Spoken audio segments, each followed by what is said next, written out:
Essa semana, nosso olhar compartilhado vai falar sobre história, né? Um fato curioso na história. E é claro que eu vou contar para vocês a continuação do post da semana passada, que foi sobre o 14 de julho, onde eu vou explicar, resumidamente, claro, o que é a queda da Bastilha. A queda da Bastilha, ou a prise de la Bastille, como dizem os franceses, nada mais é do que o começo, o debut da Revolução Francesa. E como isso aconteceu? Isso é fácil de entender, né? O rei, né, Luís XVI, com a sua esposa Maria Antonieta e toda a corte, gastavam muito, né? Tinham muitos privilégios, né? Não cediam nada, gastavam demais, né, na verdade.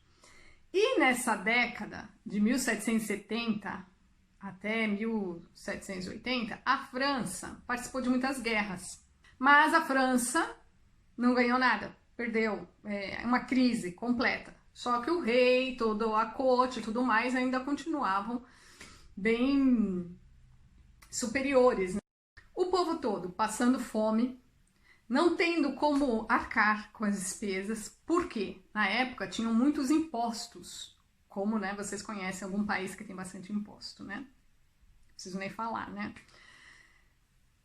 E a crise econômica e o povo da corte não querendo abrir mão de nada, de todas as suas regalias, eles aumentavam os impostos, aumentavam as taxas, e o povo não tinha mais como pagar tudo isso.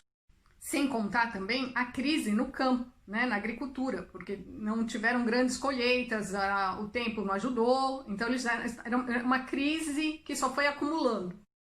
O estopim aconteceu quando o rei cortou um cara lá do Ministério lá das Finanças, que olhando a crise, falou, não, nós temos que diminuir os gastos do clero, da nobreza, né? E aí, lógico, o que aconteceu com ele? Foi cortado do cargo, lógico. O rei chamou quem? Um Necker, né? Um suíço, para cuidar do assunto. E o Necker, o que ele fez? Ele ressuscitou uma ideia que tinha lá atrás, que nunca tinha sido colocada em prática, que era criar a Assembleia dos Estados Gerais, né? Para acalmar o povo. Realmente o povo deu uma acalmadinha. Mas, para que vocês possam entender melhor, né, aquela coisa da história que o professor contava que a gente não entendia nada, existia na época... A França era dividida, né, em primeiro estado, segundo estado, terceiro estado. Vamos falar agora em claro, né, em clareza, para a gente entender. Primeiro estado, clero. Quem fazia parte do clero? A igreja, todos, reinado, a corte. Segundo estado, a nobreza. Terceiro estado, vocês podem adivinhar quem era? Chamava-se burguesia, que éramos nós, povão, né? Povão, aquele que estudava, né? Que tinha o seu diploma de advogado, ou o cara do campo, nós todos éramos povões. E o povão não tinha direito a nada, pagava imposto. O povo do clero e o povo da nobreza tinha direito a terras, não pagava imposto. Gente, só não tinha um jatinho particular cada um, porque na época não tinha inventado ainda. Quando chegou o Necker, criando, né, convocando a Assembleia Geral, o povo se acalmou um pouquinho. Mas logo em seguida o povo percebeu que tinha algo errado, porque o rei falou, ninguém vai ceder às regalias, né? Você tem que encontrar um meio de continuar a arrecadar dinheiro do povo e manter o povo calmo. Era por voto.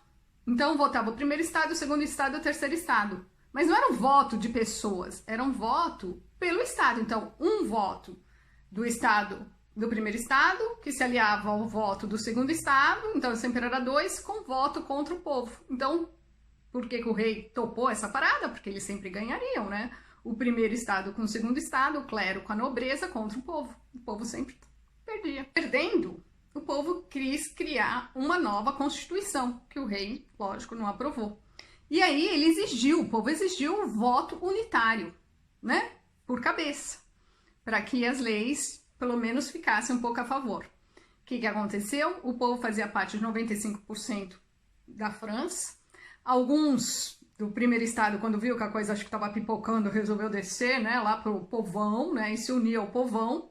E aí começaram a fazer o voto unitário. E é óbvio que quem ganhava era o povo, mas o rei barrava todas essas leis que eram votadas, o rei barrava, né? O povo não satisfeito, começou a criar o quê? A sua nova Constituição, uma nova Constituição francesa. O rei aprovando, o rei não aprovando, eles estavam trabalhando. E isso, o que fez? O que aconteceu? A massa parisiense e vários outros lugares da França começaram a se movimentar. Quando o Necker chegou ao poder, plaf, explodiu, porque o povo ficou apavorado, com medo de tudo que pudesse acontecer de pior com as novas regras do rei, e foram para a guerra.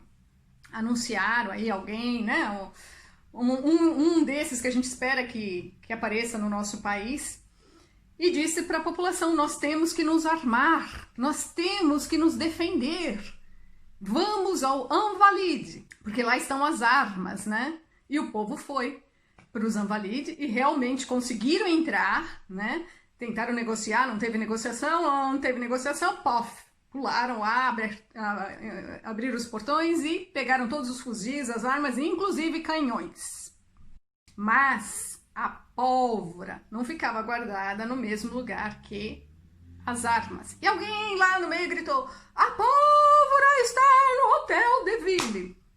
O que aconteceu? Todo mundo pro Hotel de Ville. Na verdade, não foi todo mundo, foi uma parcela da população, né, mais intelectual, negociar a entrega da pólvora com um governador que cuidava da Bastille, porque estava lá no Hotel de Ville, na Bastille, que era a prisão, né, na verdade. O Marquês de Launay tentou negociar, não conseguiu negociar, o povo chegou, porque até então não tinha celular nessa época, gente, a informação não chegava tão rápida. O cara nem sabia que o povo já tinha pego as armas no...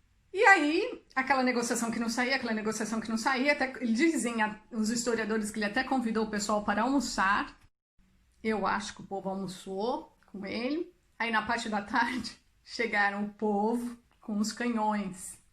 E aí a guerra começou. Entre aspas, porque sabe de onde veio o primeiro tiro, né? Que acho que, na verdade, o governador ficou muito desesperado e falou: ó, atira aí no povo para acabar com isso daí, né? Pra gente pôr um fim nisso. E aí, quando atirou, já teve o primeiro morte, o povo enfureceu cada vez mais, foi tentando entrar. A Bastille era uma prisão com paredes de espessura de 2,5 metros, só dava para entrar pelas pontes, também não se sabe como as pontes foram abertas, porque a gente acha, na verdade, eu acho que até os guardas já estavam de saco cheio do reinado, né? Abriram os portões e renderam todo mundo, inclusive o governador, que foi rendido nesse mesmo dia, levado e decapitado. Começou aí essa grande Revolução Francesa. O rei Luís XVI nem estava sabendo de nada, ficou sabendo só no dia seguinte, lá em Versailles, tentou apaziguar, deu uma apaziguada, falando que ia criar uma nova Constituição, e realmente deixou a galera fazer a nova Constituição, mas na verdade ele estava traindo o povo, né? Ele estava de conchavo com o exército para poder dissimular tudo isso, né? Para acabar com tudo isso, essa é a estratégia dele. Um ano depois, no 14 de julho de 1800, foi comemorado a festa da Federação, que chama-se a União dos Franceses. Inclusive o rei Luís XVI também estava lá de oba-oba, né? Na União dos Franceses. Mas o povo descobriu a sua traição, e quando descobriu a sua traição, invadiu Versailles, pegou e condenou e decapitou. Logo em seguida, meses depois, também Maria Antonieta foi decapitada, e tudo isso aconteceu entre 1793 e 1794, que se chama a Era Negra na França, onde muitas cabeças rolaram. Gente, espero que tenham gostado, porque a partir daí vem a Revolução Francesa, que é outra história, né? A história da Maria Antonieta também é outra história, mas quando vocês vierem a Paris, não deixem de visitar a Conciergerie, que é onde a Maria Antonieta ficou presa antes de ser decapitada. É meio pesado, mas é verdade, faz parte da história, é bacana de ver, viu? Você se sente assim meio que importante, uau!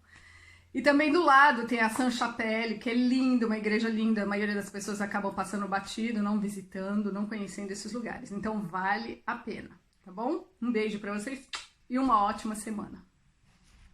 In my room, thinking about all the crazy things we love to do.